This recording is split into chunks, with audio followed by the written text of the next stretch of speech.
Hello मेरे प्यारे प्यारे दोस्तों, आपका मेरे चैनल में स्वागत है कि नहीं। ये हमारा लेक्चर नंबर चलेगा, लेक्चर नंबर 43 शायद हो गया, 44 होगा ये, है ना। इसको समझ लो। तो हम लोग बात कर रहे थे एक्स एक्सिस के बारे में, है कि नहीं। तो ये हमारे लिए स्पेस की बात कर रहा है। अब हमारा जो वेक्टर होगा, वेक्टर जो होगा, वेक्टर इन स्पेस होगा। वो सब उसके पॉइंट्स जो है हमारा कागज पर ही हो, ये कोई जरूरी नहीं है, समझे कि नहीं। स्पेस में कहीं भी हो सकता है। तो उसका हिसाब किताब करने के लिए एक्सिस चाहिए। तो एक्सिस वही हो गया, एक्स एक्सिस, वाई एक्सिस, और सबके बीच का एंगल 90 डिग्री है। 90 को शो करने का ये स्टाइल है। ऐसे नुकीला बन जाना, समझ लो 90 है। इसके बीच में भी 90 है, ये नजर भी आ रहा है, लेकिन यहाँ नजर नहीं आ रहा, मगर इसको भी वैसे ही कर लेंगे। इसके पैरेलल ऐसे खींचेंगे, ऐसे खींच देंगे, तो हर जगह 90 बन रहा है। ऐसे ही होता। इसके उस तरफ आ जाएंगे तो एक्स इधर पॉजिटिव है, एक्स उधर निगेटिव होगा, है कि नहीं। यही सब तो कहानी है, यही सब है कहानी। अच्छा, अब एक वेक्टर ले लो, स्पेस में एक वेक्टर ले लो और जानबूझ के उसका स्टार्टिंग पॉइंट हमारा यही है। तो हम लाल रंग का वो वेक्टर ले रहे हैं, है कि नहीं। यही वो वेक्टर है कि नहीं। ये जो पॉइंट है, ये जो पॉइंट है, ये फाइनल पॉइंट हो गया वेक्टर का, समझे कि नहीं। इनिशियल पॉइंट वही ओरिजिन है, ओरिजिन ओ फॉर ओरिजिन। अच्छा, और इस चीज को समझ लो, ये एक्सिस की वजह से एक प्लेन बन गया। तो ये प्लेन को शो करने के लिए हम ऐसे ऐसे फोटो बना रहे हैं, ऐसे ऐसे फोटो बना रहे हैं, ऐसे ऐसे ये प्लेन है कि नहीं। यही सब चीजें। तो ये हमारा कहलाता है X Y plane. X Y plane का माने इस प्लेन में एक्स एक्सिस भी है, वाई एक्सिस भी है कि नहीं। अब यहां से ये हवा में है, याद रखो, इन एयर या स्पेस का दो, स्पेस का पॉइंट है, कागज पे हो कोई जरूरी नहीं है। तो वहां से एक परपेंडिकुलर ड्रॉ करो, परपेंडिकुलर ड्रॉ करो, समझे। तो ये परपेंडिकुलर ड्रॉ करोगे ऐसे ऐसे ऐसे ऐसे ऐसे ऐसे ऐसे, तो कहीं इसको छेद कर देगा, और छेद करने के बाद अंदर से निकलेगा और फिर ये बाहर निकल आएगा, है ना। तो ये जो पॉइंट है, इसका नाम हम लोग दे दें एन। क्या नाम दे दें। तो ये जो हाइट है, ये पैरेलल टू जेड एक्सिस है, तो इसका एक नया नाम दे दो। इसी को हम लोग कह दें सी, चाहे जेड कह दो, ज्यादातर लोग जेड नाम देता है। ये वाला जेड अलग हो गया, ये जेड एक्सिस है। जेड एक्सिस के पैरेलल होने से ये इसका जो लेंथ होगा, ये जेड कहेंगे। इस डायरेक्शन में है तो फोटो इशारा कर रहा है कि जेड पॉजिटिव है, और यही पॉइंट अगर इस प्लेन के नीचे रहता तो जेड निगेटिव हो जाता, है कि नहीं। कॉमन सेंस से भी हम लोग जान गए। अब ये प्लेन जो है, ये जो प्लेन है उस पे ये नॉर्मल है। ये हियर इस फोटो में पी एन इज नॉर्मल या परपेंडिकुलर कह दो, normal to the X Y plane, X Y plane. तो किसी भी प्लेन के ऊपर जो नॉर्मल होता है, समझे कि नहीं। जैसे कि ये तुम्हारा नॉर्मल है, तो यहां से कोई भी लकीर खींचोगे, ऐसे खींच दो, ऐसे खींचो, ऐसे खींचो, सबके साथ ये 90 एंगल बनाएगा। इधर भी बनाएगा, इधर भी बनाएगा, है कि नहीं। हर जगह जो है 90 बनाता है। इस बात को मत समझो। अब यहां से एक लाइन हम खींच रहे हैं, यहां से पैरेलल टू वाई एक्सिस, तो कागज पर एक्स वाई प्लेन पर ही होगा, तो वो जो है ऐसे ऐसे हो गया। चूंकि ये इसके साथ पैरेलल है और ये एक्स एक्सिस है, तो इसके बीच का एंगल 90 बन जाएगा। ये इशारा कर दो 90 से, और इसका भी एक नाम दे दो एम, समझे कि नहीं। तो ये जो डिस्टेंस है, ये पैरेलल टू वाई एक्सिस हो गया, इसी का नाम दे दो वाई, नाम दे दो, है कि नहीं, वाई है। और ये यहाँ से जो है ऐसे ऐसे हो गया, ये पॉजिटिव डायरेक्शन में। अच्छा, उसी तरह से जो है ये जो दूरी है कि नहीं, ये भी हमारे काम का चीज है। ये एक्स एक्सिस के डायरेक्शन में है, तो इसका एक नया नाम दे दो, एक्स है। समझे कहानी? कोई दिक्कत नहीं। अच्छा, अब देखो हम क्या करने जा रहे हैं। इस डायरेक्शन में जो यूनिट वेक्टर है उसका नाम आई है। अब हम एक्स आई लिख रहे हैं, तो ये भी एक वेक्टर होगा एक्स एक्सिस के डायरेक्शन में, लेकिन इसका लंबाई एक्स के बराबर हो जाएगा। यहाँ फोटो में देखो ओ एम को, ये भी तो एक्स साइज का है, एक्स डायरेक्शन में है। कहने के माने ही इस फोटो में ओ एम वेक्टर जो है वो एक्स आई के बराबर हो गया। ओ एम वेक्टर बराबर एक्स आई। अच्छा, अब हम सोच रहे हैं ये वाला वेक्टर ले लें, एम एन, और यहां से हम लोग लिख दें वाई जे। तो वाई जे वेक्टर जो है इसका भी लेंथ वाई होगा और डायरेक्शन जे की ओर होगा, माने वाई एक्सिस की ओर होगा। तो ये वाला वेक्टर यही ना है एम एन, ये भी तो वाई एक्सिस के ही तरफ है और इसका भी लंबाई वाई है। कहने का माने ये सब बराबर है, एम एन वेक्टर। अच्छा, अब उसी तरह से अब हम ले रहे हैं एनपी वेक्टर। एनपी वेक्टर गलती लिखा गया, एनपी वेक्टर। फोटो में देखो, इसको हम जेड के कह दें तो कोई हर्ज है, क्योंकि इसका लंबाई जेड है और वाई एक्सिस की ओर है। इसका भी वही हाल है, ये भी वाई एक्सिस जेड एक्सिस की ओर ही है और लंबाई इसका जेड है। तो हमको लग रहा है ये सब बराबर है। अब हम सोच रहे हैं कि इन सबको ऐड कर दें, ऑन एडिंग, तो ये बन जाएगा O M plus M N vector M N और प्लस एन पी। तो इधर भी ऐड करना होगा, तो X I plus Y J plus Z K हो गया। आई बात समझ में? जेड के हो गया, ये तो आया है। अब क्या करें? अब यहाँ देखो ये ब्रिज है एम, कौन जहाँ खत्म होता है वहीं से शुरू होता है, हटेगा तो फर्स्ट और लास्ट बचेगा ओ एम। इसको उतार दो एनपी को, फिर ब्रिज मिल गया, एन एन गायब होगा और तुमको क्या मिला? OP vector. तो ये जो तुम्हारा ओपी वेक्टर था लाल वाला, ये एक्चुअल में ऐसे लिखा गया, एक्स आई, देखो इसी के बराबर आ गया है ना। इसको बढ़िया से लिख लें, x I plus Y J plus Z के वेक्टर जो है यही तुम्हारा ओपी वेक्टर हो गया है।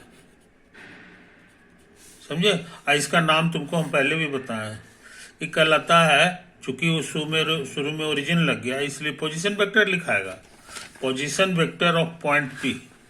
ये क्या कहलाता है? Called the position vector of point. समझे? तो हम लोग क्या रूल सीख गए सो समझ लो कि अगर, अच्छा ये जो पी पॉइंट है कोऑर्डिनेट ज्योमेट्री कहता है, 3 डायमेंशन ज्योमेट्री कि इसका कोऑर्डिनेट लिखाएगा ये एक्स, ये वाला वाई और ये वाला जेड। इसका तीन घर लिखाएगा ये। समझे कि नहीं? 2 घर नहीं है, क्योंकि ये स्पेस में काम कर रहा है, हम लोग स्पेस में काम कर रहा है। तो स्पेस के में 3 कोऑर्डिनेट हो जाता है कि नहीं? तो इसको लिख लो बढ़िया से कि अगर पी पॉइंट का कोऑर्डिनेट है X Y Z, then P का पोजीशन वेक्टर जो होगा वो लिखा जाएगा X I plus Y J plus Z K. 2 dimension में भी इसी तरह होता था, उसमें जेड नहीं होता था, तो जेड गायब हो जाता था, खाली इतने लिखा। ये एकदम उसी से मिलता जुलता हुआ पढ़ाई है, समझे? अच्छा, अब हमको जरूरी काम कर ले, यहाँ पे ये वाला ट्रायंगल ले लो, ओ एम एन। और यहाँ पर एम पर 90 डिग्री का एंगल बन रहा है, तो ओ एम एन एंगल को जरा बढ़िया से काट के निकाल लो। एम है, एम पर 90 बन रहा है, और एक तो ओ है और एक तो एन। एम एन दूरी कितना है ये हमको पता है, वाई है। और ओ एम दूरी कितना है ये भी पता है, ये एक्स है, आई 90 डिग्री है। तो पाइथागोरस थ्योरम कहता है कि ये हो जाएगा इतना स्क्वायर प्लस इतना स्क्वायर। आई बात समझ में? अच्छा, अब सुनो एक और जरूरी बात, इसको मिला रहे हैं, समझे? ओ भी है इसी प्लेन में, एन भी है इसी प्लेन में, एक्स वाई प्लेन में। ये हमारा एक्स वाई प्लेन है, एक्स वाई, तो पूरा लकीर एक्स वाई प्लेन में है कि नहीं? इस चीज को समझ लो, इस चीज को समझ लो, है कि नहीं? अच्छा, और ये normal to the X Y plane है, देखो नॉर्मल वर्ड है, इसलिए तुमको सिखा दिए हैं कि इस प्लेन पर का जितना भी लकीर है सबके सब के साथ ये 90 एंगल बना रहा है। इस प्लेन पे ये लकीर है, ये लकीर है, ये लकीर है, ये लकीर है, इस सब के साथ ये खड़ा है, खड़ा के माने 90 बना रहा है। कहने के माने तब ओ एन के साथ भी 90 बना रहा होगा, तो ये ओ एन के पास भी 90 बना रहा है। आई बात समझ में? क्योंकि ये भी लाइन जो है इसी प्लेन में, तो ये 90 बना रहा है, तो ओ एन पी जो ट्रायंगल बनेगा ये भी राइट एंगल ट्रायंगल हो गया, समझे कि नहीं? O N P is right angle triangle. और 90 राइट एंगल ट्रायंगल है, तो 90 कहाँ बन रहा है? तो एन पे बन रहा है, तो ये हमारा एन हो गया। अब बाकी बच गया ओ और पी, वो ले लो, वो पी ले लो, है कि नहीं? एनपी दूरी कितना है ये फोटो में दे दिया है, ये जेड है ना, तो एनपी की जगह जेड लिख दो। और ओ एन कितना है अब ये भी पता लगा है, देखो यहाँ से ओ एन हमारा यही है कि नहीं? तो पाइथागोरस थ्योरम से हम ये भी जान गए, पाइथागोरस थ्योरम कहता है कि इसका स्क्वायर प्लस इसका स्क्वायर, इसका माने ये वाला one, root over X square plus Y square का होल स्क्वायर, यही तुम्हारा आ गया ओपी दूरी, है कि नहीं? इसको जरा गौर से देखो, ये रूट खत्म हो जाएगा, सजा के लिखोगे तो ऐसे हो जाएगा। इसको जरा गौर से देखो, ये एक्चुअली ओपी वेक्टर जो है उसका ये मॉडुलस है, इसका मॉडुलस कहेंगे तो एरो हटा दोगे, ओपी लिखोगे। और ओपी कितना है ये मेरा खोजा हुआ है, ओपी वेक्टर हमारा कितना है ये मेरा खोजा हुआ है कि नहीं? क्या लिखा हुआ है? X I plus Y J plus Z के,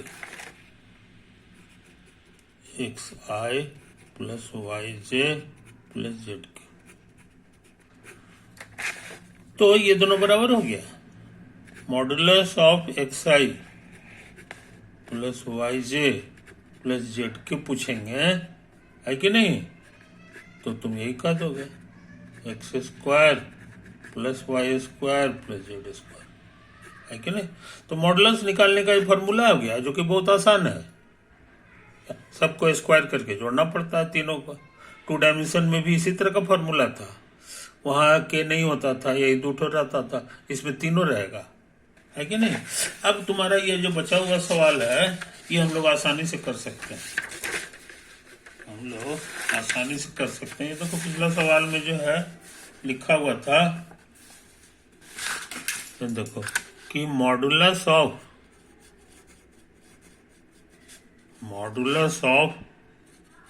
3i प्लस 7j माइनस 4 के बराबर निकालना था, कैलकुलेट करना था। तो अभी ट्रिक सिखाए हैं, रूट ओवर कर दो, और ये जो है इसका स्क्वायर और -4 का स्क्वायर, देखते हैं कोशिश करके। तो ये 9 हो गया, ये 49 हो गया, और ये 16 हो गया। तो जोड़ोगे तो क्या होगा? 9 6 15 15 9 का 9 9 दूनी 18 19 20 4 24 के 4 हाथ में 2 2 1 3 3 4 √74 के साइज का ये वेक्टर है, मॉडुलस माने लेंथ। अगेन कहता है यही काम दोबारा करो, इसके लिए, इस वेक्टर के लिए। अब थोड़ा तेजी से काम कर रहा है। मॉडुलस को वर्ड सिंबल में हम लोग ऐसे लिखते हैं, I minus 5j minus 8k, I minus 5j minus 8k। समझे? तेजी से काम कर रहे हैं। रूट ओवर यहाँ कोई कोफिशिएंट कुछ नहीं है, यानी 1 हो गया।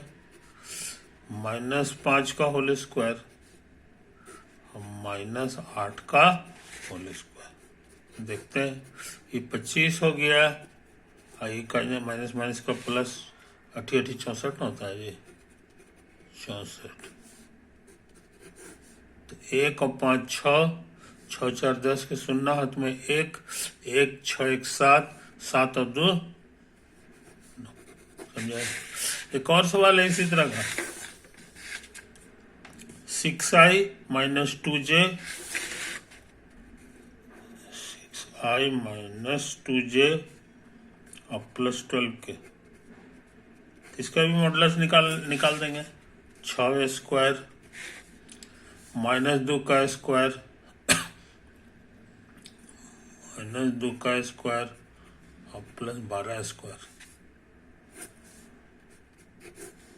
36 4 40 और 144। तो 40 इसमें जुटेगा तो 184 आ जाएगा। निकल गया। तो मॉडुलस निकालने में हम लोग उस्ताद हो गए, बशर्ते कि IJK में लिखा रहे। तब वेक्टर हमारा IJK की मदद से लिखा हुआ रहता है ना, तो हम लोग इसको कहते हैं, बोलचाल में हम लोग इसको कहते हैं लीनियर कॉम्बिनेशन ऑफ IJK। पुराना नाम है linear combination of IJK। 3 vector के लीनियर कॉम्बिनेशन में लिखा रहेगा ना, तो मॉडुलस निकालना बड़ा आसान होता है। मॉडुलस निकालना बहुत आसान होता है कि नहीं? अच्छा, इसी क्वेश्चन में एक और चीज लिखा हुआ था जी, डायरेक्शन कोसाइन हर एक का निकालिए। तो डायरेक्शन कोसाइन क्या बला है, ये पहले समझना होगा। तो हम सोचते हैं यही फोटो फिर से बना लें। यही फोटो जो है ना, जो भी बनाए थे, इसी को हम लोग जरा फिर से देख लें। एक्स एक्सिस, वाई एक्सिस और ये है जेड एक्सिस। और ये लाल वाला वेक्टर जो है जस का तस रहेगा।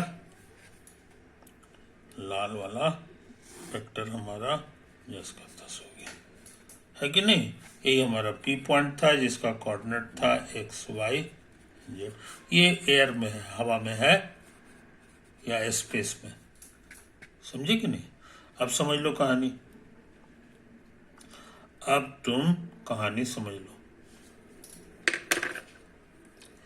ये लाइन और ये लाइन, ये ओरिजिन है, दोनों के बीच में एंगल बन रहा है ना? इसी एंगल को हम लोग कहते हैं अल्फा। क्या कहते हैं? अल्फा। उसी तरह से यहां भी ओपी एंगल बना रहा है वाई एक्सिस से, इसका नाम दे दो बीटा। इसका नाम ऐसे बीटा हो गया। और जेड एक्सिस के पॉजिटिव डायरेक्शन से जो एंगल बनाएगा, इसका नाम पड़ गया गामा। अल्फा बीटा गामा, यही जनरली नाम हम लोग पसंद करते हैं, है कि नहीं? अच्छा, अब मेरा क्या प्रोग्राम है सो समझ लो। अब मेरा क्या प्रोग्राम है सो समझ लो। हम निकालना चाह रहे हैं कॉस अल्फा का वैल्यू, ये कितना होगा, खाली दिया हुआ इतना ही है। कॉस बीटा का भी वैल्यू निकालना चाह रहे हैं और कॉस गामा का भी वैल्यू निकालना चाह रहे हैं, है कि नहीं? तो इसके लिए क्या ट्रिक लगाएंगे सो समझो। इसके लिए तो बारी बारी से काम करते हैं एक ही मर्तबे में सब करेंगे, काम गड़बड़ा जाएगा।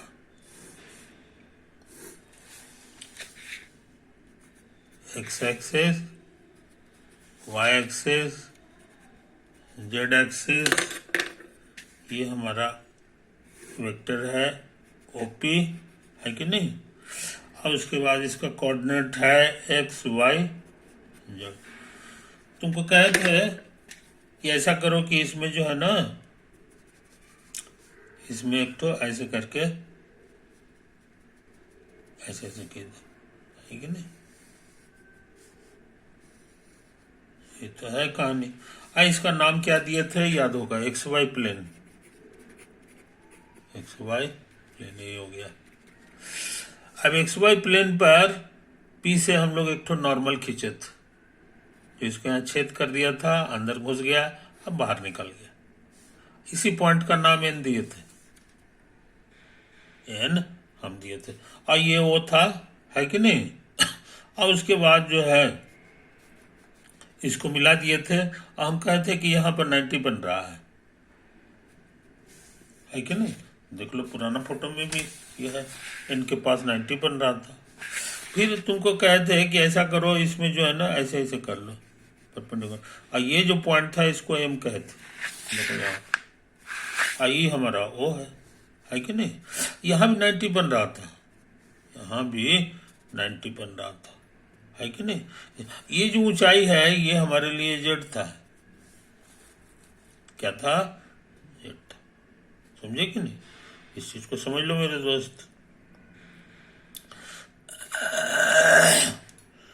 और तुमको ये भी सिखाए थे कि ये जो एंगल बनाता है कि नहीं, इसी का नाम गामा है। जेड के साथ जो एंगल बनाता है लाल वाला, इसी का नाम है गामा, है कि नहीं। अब एक बढ़िया से बात समझ लो, बढ़िया से बात समझ। यहां से इस पे परपेंडिकुलर ड्रॉ करो, यहां से इस पे परपेंडिकुलर ड्रॉ करो जेड में। कहोगे टेढ़ा डाल दिए, टेढ़ा नहीं डालना है। यहाँ ये जो लाइन है, ये जो लाइन है, ये तुम्हारा here ON is on X Y plane, here ON is on the X Y plane, समझे कि नहीं। और OZ जो है ये इस प्लेन पे नॉर्मल है, here OZ is normal to the X Y plane, समझे। अच्छा, इसका मतलब हो गया कि इस प्लेन में कोई भी लकीर होगा उस पे ये परपेंडिकुलर है, उस पे ये परपेंडिकुलर है, समझे कि नहीं। तो ON हमारा एक्स प्लेन है, तो इस पे साथ भी परपेंडिकुलर है, इसके साथ भी ये परपेंडिकुलर है, और इसके साथ भी परपेंडिकुलर, क्योंकि सबके सब एक्स वाई प्लेन पर है। तो इसको शो करने के लिए हम लोग यहाँ पे ऐसे फोटो बना देते हैं, ऐसे हुआ ना, ये ऐसे बन गया। हाँ, समझे कहानी। तो हमको उम्मीद है मेरे दोस्त कि तुम भी समझ रहे हो। तो कहने का मतलब क्या हुआ, समझ लो। सच पूछो तो ये इसको ना हो तो कुछ के नाम दे दो, तो ONPK, यहां भी तुमको 90 बनेगा, क्योंकि तुम बोले हो कि यहाँ परपेंडिकुलर ट्रैक है। ये रेक्टेंगल बन गया, सच पूछो तो, सच पूछो तो ये रेक्टेंगल बन गया। O है, N है, P है, और यहाँ पे K है कि नहीं, कोई दिक्कत नहीं। और सब जगह 90 बन रहा है। ये O के पास भी ON जो है ये कर दिया, और यहाँ भी 90 बन रहा है, और ये भी 90 बन रहा है। ये देखो यहाँ पे, है कि नहीं। आई कितना लंबा है तो तुमको पता है, ये तो तुम्हारा वही वाला जेड है, तो ये जेड हो गया, समझे। ये तो अब ON कितना है ये मत भूलना, है कि नहीं। अच्छा है एक चीज याद समझ लो, मजेदार चीज। OP को मिलाओगे तो इसके साथ ये गामा बना रहा है, कहने का माने इसको यहाँ से यहाँ मिला देंगे तो यहाँ वाला जो एंगल है ये गामा बनने जा रहा है फोटो के अनुसार। फोटो के अनुसार ये कितना लंबा है ये हम निकाल चुके हैं। ओपी वेक्टर कितना लंबा होता है इसका फॉर्मूला हम लोग खोज चुके हैं। क्या लिखा हुआ है? ओपी बराबर रूट ओवर इतना, root over X square plus Y square plus Z square. हमारा पूरा पहले से खोजा होगा। अब तो मेरा काम हो गया। अब हम इस ट्रायंगल पे ध्यान दे, बस इसी पे, इस एंगल के हिसाब से परपेंडिकुलर हो गया है कि नहीं। और 90 के सामने वाला हाइपोटेनस का काम करेगा, हाइपोटेनस। आई हमारा बेस का काम करेगा। ये हमारा किस चीज का काम करेगा? बेस का। हमको निकालना है कॉस गामा। तो मेरा काम हो गया। स्कूल में पढ़े हो कॉस का मतलब होता है बेस बाय हाइपोटेनस। अब बेस की जगह क्या लिखेंगे जनाब? ये देखो ये वाला जेड। और हाइपोटेनस की जगह क्या लिखेंगे? तो पूरा ये वाला जो कि कितना है हम लोग का खोजा हुआ। ये देखो ये root over X square plus Y square plus Z square. तो कॉस गामा हम लोग खोजने में सफल हो गए। Z by root over X square plus Y square plus Z square. इस फॉर्मूला को गौर से देखो। हालांकि अभी दो फॉर्मूला और है कॉस बीटा। तो इसी का देखा देखी हम लोग कर सकते हैं सिमिलरली है कि नहीं। तो यहाँ जेड था तो यहाँ गामा है, बीटा है तो अंदाज से हम लोग समझ रहे हैं यहाँ हमारा वाई होना चाहिए। आई तो सिमिलर है, ये तो करोगे तो इतना ही आ जाएगा, है कि नहीं। ये देखने में एक जैसा है, सिमेट्रिकल है, हो गया। एंड उसी तरह से कॉस गामा ले लो। गामा तो क्या कर ही दिया। अल्फा पूछेंगे तो यहाँ पे सब कुछ वही रहेगा, नीचे वाला, खाली ऊपर वाला बदल जाएगा जरा सा, समझे। तो ये गामा हो गया तो हमको लग रहा है इसमें एक्स हो जाएगा अल्फा में, है कि नहीं। यही चीज अब हम समझ लो कॉस गामा, कॉस अल्फा और कॉस बीटा और कॉस गामा को ही पुराने जमाने से नाम है और called the direction cosine, direction cosines of OP line. समझे। वेक्टर भी लिख सकते हो चाहे खाली लाइन लिख दो। ये लाल वाला जो भी है इसका डायरेक्शन कोसाइन यही हो गया। तो जल्दी में रहेंगे तो खाली डीसी लिखेंगे, डीसी माने डायरेक्शन कोसाइन, समझे कि नहीं। तो किसी भी लाइन का डायरेक्शन कोसाइन क्या होता है इसी बहाने हम लोग जान गए, है कि नहीं। अब हमारा काम आसान हो गया, अब हमारा काम आसान हो गया। हम जानना चाहते थे पिछला सवाल में, जो मेरा पिछला सवाल था ये तो कही था, है कि नहीं। कहाँ गए यार, मेरा पिछला सवाल था, चलो के हाँ मिला। तो क्या हमको निकालना है डायरेक्शन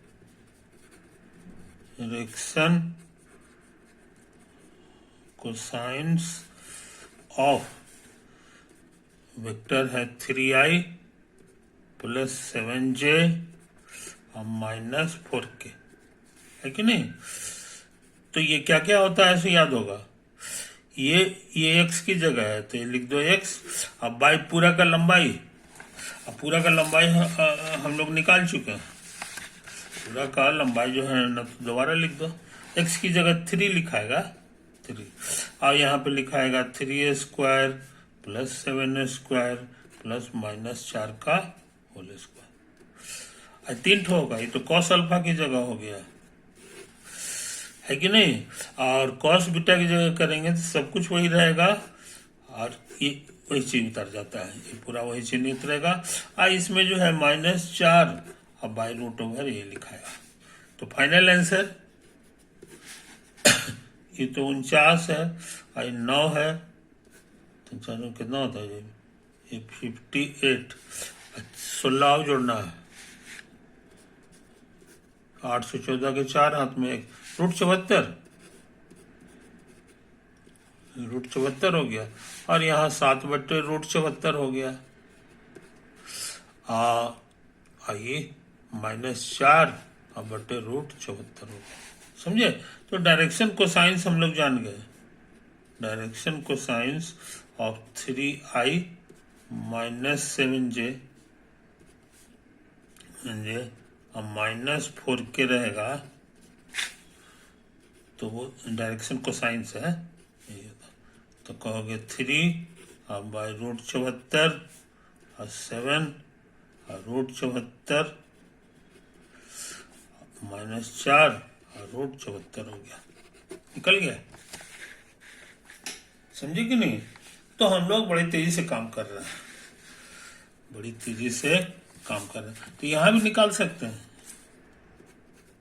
डायरेक्शन कोसाइंस ऑफ, एक और क्वेश्चन दिया हुआ है, i -5j और -8k। तेजी से काम कर रहे हैं।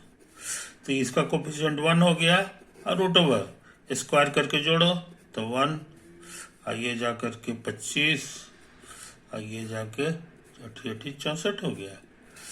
ये हो जाएगा -5 और √, यही चीज -8 और √,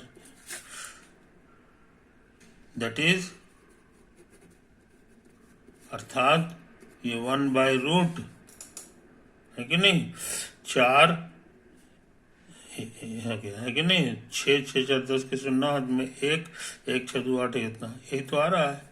-5/√90 -8 बटे √90 मिल गया।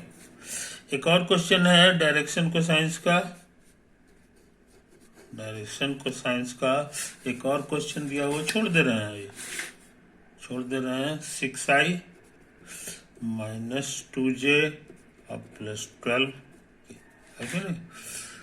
ये भी जो है ये तुम्हारे लिए छोड़ दे रहे हैं, ये आसान है, कर लो। तो आज हम लोग बहुत बहुत इंपॉर्टेंट काम किए। अब तुम्हारे लिए न मॉडुलस से अनजान हो और न डायरेक्शन कोसाइन से अनजान हो, इसका फिजिकल मीनिंग भी जान गए, है कि नहीं? ये चीज ओवर।